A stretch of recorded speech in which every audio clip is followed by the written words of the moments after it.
বিশ্বের যে কোনো প্রান্তেই কোনো শিশু জন্ম নিক না কেন, তার কান্নার প্রথম আওয়াজটা কিন্তু ওয়াও। আর এই ওয়াটা হঠাৎ শুনলে মায়ের মতোই অনেকটা লাগে যেন শুনতে, তাই না? আসলে মা মানেই একটা বিস্তৃত আকাশ, এক দিগন্ত বিস্তৃত মাঠ। কাজেই মাকে শুধুমাত্র কোনো একটা নির্দিষ্ট গণ্ডিতে আটকে রাখি কি করে?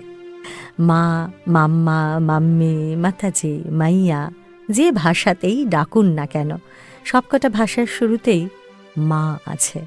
এই একটিমাত্র শব্দেরই কোনো সীমা নেই, পরিসীমা নেই, কারণ কোনো গুণ কিংবা বিশেষত্ব দিয়ে মায়ের সংজ্ঞা দেওয়া যায় না। আর তাই আজকে মায়েরা কি করে এন্টারপ্রেনিউর হয়ে উঠছেন সেই আলোচনায় একেবারে প্রথমেই আলোচনা করব মা শব্দটিকে নিয়ে।